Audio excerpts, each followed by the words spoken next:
அனைவருக்கும் வணக்கம். இன்றைக்கி இந்த வீடியோவில் என்ன பார்க்க போகிறோம் அப்படின்னா, எக்ஸலில் காமன் ஃபங்க்ஷன் பற்றி பார்க்க போகிறோம். நார்மலாக நமக்கு ஒரு டேட்டாவை யூஸ் பண்ணும்போது, ஒரு டேபிள் யூஸ் பண்ணும்போது டேட்டாஸில் எப்படி சம் பார்க்குறது, டோட்டல் சம் எப்படி எடுக்கிறது, அது minimum value, maximum value, average value எப்படி செக் பண்ணுறது, அதெல்லாம் சொல்லி பார்த்துடலாம். ஸோ இங்கே என்கிட்ட ஒரு டேபிள் இருக்குது. ஸோ அது டேபிளில் product, quantity, rate, total, for example simple table தான் இதை போட்டிருக்கேன் நான். இதில் நம்ம இப்போ குவான்டிட்டி ஒரு ப்ராடக்டோட ரேட்டு இவ்வளவு 4 குவான்டிட்டி வாங்கியிருக்காங்க. டோட்டல் 136. ஸோ 34 ரூபா ஒரு ப்ராடக்டோட ரேட் அப்படின்னா மொத்தம் 4 வாங்கினாங்கன்னா 136 வரும்.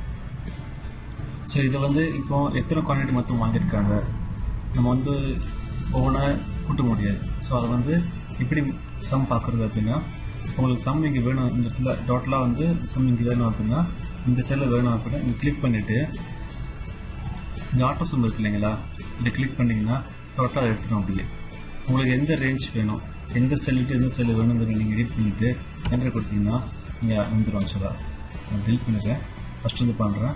ஸோ நான் இந்த இடத்துல எனக்கு டோட்டல் வேணும். நான் என்ன பண்ணுறேன்னா ஆட்டோ சம் கொடுக்குறேன். கொடுத்துட்டு இங்கே C3 to C12, C3லேருந்து C12 இருக்குது. எனக்கு இது எல்லாமே வேணும். ஸோ அது கரெக்டாக வந்துருச்சு. ஸோ என்ட்ரு பண்ணிட்டேன். ஸோ சேம் திங் அதே மாதிரி தான் இங்கேயும் சம் எடுத்துருக்கேன். Sum function. அடுத்து என்ன மினிமம் பார்க்க போகிறோம். இப்போது இந்த இந்த சி காலத்தில் இருக்கிற செல்ஸில் எந்த வேல்யூ மினிமமான வேல்யூ, குறைஞ்ச வேல்யூ அப்படின்னு பார்க்க போகிறோம். ஸோ அதை எப்படி எடுக்கிறது அப்படின்னா, அது கீவேர்டு என்ன யூஸ் பண்ணோம் அப்படின்னா மின்கிற கீவேர்டு யூஸ் பண்ணோம். MIN மின்கிற கீவேர்டு யூஸ் பண்ணோம். ஸோ அதை இங்கே நான் ஃபார் எக்ஸாம்பிள் இதில் போடுறேன். எப்போவுமே ஒரு ஃபங்க்ஷன் யூஸ் பண்ணும்போது ஈக்குவல் சிம்பிள் ஃபஸ்ட்டு போடணும். ஈக்குவல் சிம்பிள் போட்டுட்டு நம்ம மினிமம் யூஸ் பண்ணுறதுனால MIN மினிமம் யூஸ் பண்ணி எனக்கு இப்போது இதில் எடுக்கிறேன். குவான்டிட்டியில் இந்த காலத்தில் எந்த வேல்யூ மினிமம் வேல்யூ எடுத்துட்டு பேக்கெட் க்ளோஸ் பண்ணுறேன். என்ட்ரு பண்ணோம்னா 1ன்னு வருது. ஸோ இதில் பார்த்தோம்னா இந்த 1 தான் மினிமமான வேல்யூ. ஸோ அதை கொடுத்துருச்சு. அதே எனக்கு இதில் பார்க்கும்போது செக் பண்ணலாம். இதில் மினிமம் வேல்யூ என்ன வேல்யூ அப்படின்னா 11. ஸோ வரதான் பார்க்கலாம். அப்படின்னா டெல் பண்ணிடுறேன். ஈக்குவல் டு போட்டு மினிமம் ஆஃப் இந்த காலம் சூஸ் பண்ணிட்டு ப்ராக்கெட் க்ளோஸ் பண்ணுறேன். ஸோ 11 வந்துருச்சு. So same thing like maximum function. இப்படி மினிமம் போட்டோமோ அதே மாதிரி மேக்ஸிமம் போட்டுருவோம். இங்கே மேக்ஸிமம் ஆஃப் எந்த காலம் வேணும் அந்த காலத்தை கொடுத்தோம்னா அதை எடுத்துரும். இப்போ இந்த காலத்தில் பார்த்தோம்னா நமக்கு மேக்ஸிமம் 9. ஸோ அதான் 9 வந்துருக்கு.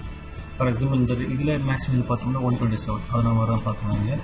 ஈக்குவல் டு போட்டேன், மேக்ஸ் ஆஃப் போட்டு இந்த காலம் ஃபுல்லாக சூஸ் பண்ணுறேன். ப்ளஸ் த ப்ராக்கெட் 127 வந்துருச்சு. ஸோ ரிசல்ட் 127 கரெக்டாக வந்துருச்சு. ஸோ அடுத்து பார்க்க போகிறது ஆவரேஜ். இப்போ அதே மாதிரி தான் இப்போ இந்த குவான்டிட்டியில் இப்போ டோட்டல் இருக்குது. இந்த டோட்டலில் மொத்தம் எவ்வளோ 2799. 2799 ஆவரேஜ் பார்க்கணும்னா ஒரு எக்ஸாம்பிள் பார்த்தோம்னா ஈக்குவல் டு ஆவரேஜ் ஆஃப் இது எடுக்கிறேன். ப்ளஸ் பண்ணுறேன். மொத்தம் 2799. இது மொத்தம் 10 ஐட்டம் இருக்குது. ஸோ 10 ஐட்டம் இருக்கிறதுனால இதோட ஆவரேஜ் பார்த்தீங்கன்னா 279.9 வரணும். நமக்கு வந்துருச்சு. 279.9 வந்துருச்சு. ஸோ அவ்வளோ ஆவரேஜ். அடுத்த கவுண்ட். அதே மாதிரி இந்த காலத்தில் எத்தனை கவுண்டர், எத்தனை செல்ஸ், எத்தனை இருக்குது, மொத்தம் எத்தனை கவுண்ட் இருக்குது, எத்தனை செல் இருக்குது அப்படின்னு பார்க்குறது. சேம் திங் என்ன ஃபங்க்ஷன் யூஸ் பண்ணோம் அப்படின்னா கீவேர்டு யூஸ் பண்ணோம் அப்படின்னா கவுண்ட் யூஸ் பண்ணணும். ஈக்குவல் டு போட்டு கவுண்ட்டுன்னு கொடுத்து நீங்கள் எந்த செல்லு உங்களுக்கு எந்த காலம் வேணுமோ அந்த காலம் சூஸ் பண்ணிட்டீங்க அப்படின்னா அதை காமிச்சிருக்கேன். நான் C3 to C12 சூஸ் பண்ணியிருக்கேன். C3லேருந்து C12 எடுத்திருக்கேன். ஸோ அதை பார்க்கணும்னா மற்ற எத்தனை கவுண்ட் இருக்குன்னா மொத்தம் 10. ஸோ அதுதான் நமக்கு 10 வந்துருக்கு. அடுத்து லென்த், ஸ்ட்ரிங்கோட லென்த்து எத்தனை இருக்குது. ஃபார் எக்ஸாம்பிள் இதில் அது ஃபார் எக்ஸாம்பிள் டோட்டல் இருக்குது இல்லைங்களா, இந்த டோட்டலில் மொத்தம் எத்தனை லெட்டர்ஸ் இருக்குது. ஸோ 1 2 TOTAL மொத்தம் 5 கேரக்டர் இருக்குது. ஓகே.